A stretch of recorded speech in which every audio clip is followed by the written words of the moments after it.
कोल्हरे ग्रामविकास संस्था व श्री क्षेत्र देहू येथील वृक्षदायी प्रतिष्ठानच्या वतीने कोल्हरे या ठिकाणी वसुंधरा दिनाच्या औचित्य साधून 2700 झाडांची लागवड करण्यास प्रारंभ करण्यात आला।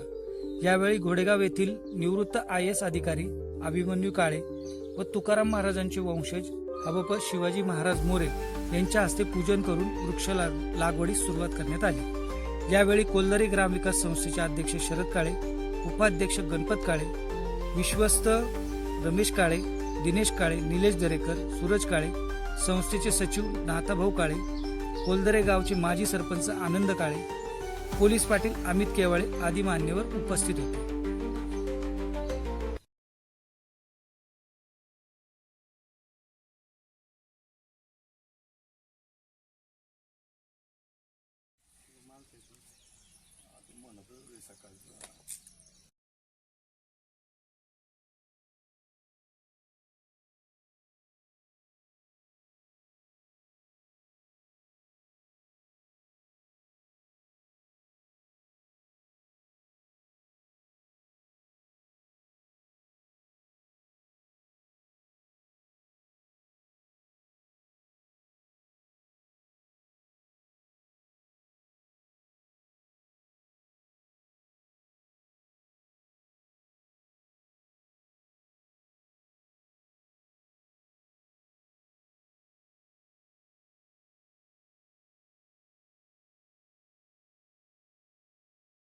संस्थेचे अध्यक्ष शरद शामराव काळे आम्हाला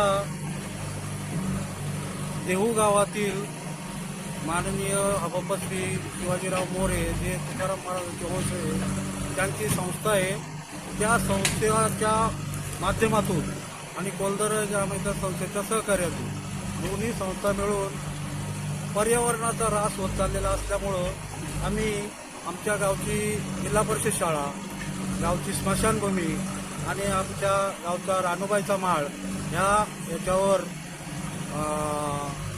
वृक्षारोपण करण्याचं ठरवलेलं आहे आणि भारतीय वंशाची सर्व झाडं या ठिकाणी लावण्यात येतील।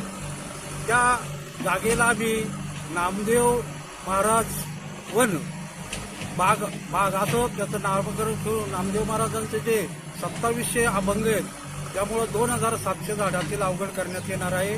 त्याचं नेतृत्व माननीय हबप शिवाजी महाराज मोरे देहू क्षेत्र यांची संस्था आणि कोल्हरे ग्रामविकास संस्था समस्त ग्रामस्थ मंडळी कोल्हरे यांच्या माध्यमातून हा कार्यभाग ओळखला जाणार आहे। यासाठी आम्हाला उद्घाटक म्हणून आपल्या घोडेगाव तालुक्याचे IPS अधिकारी माननीय अभिमन्यू काळे यांच्या हस्ते उद्घाटन करून या कार्याला आम्ही सुरुवात केलेली आहे। तरी आम्हाला जे काही ग्रामस्थांनी सर्वांनी आलेल्या मंडळींनी सहकार्य केलं त्याबद्दल मी आभारी आहे आणि आमचं काम इथून पुढे लवकरात लवकर चालू केलं आहे। खड्डे घेण्याचं काम आता चालू केलेलं आहे, त्यानंतर ठिबक सिंचन होईल, त्यानंतर वृक्ष लागवड होईल, अशी 27,000 झाडं लागवडीचं उपक्रम हाती घेतलेला आहे।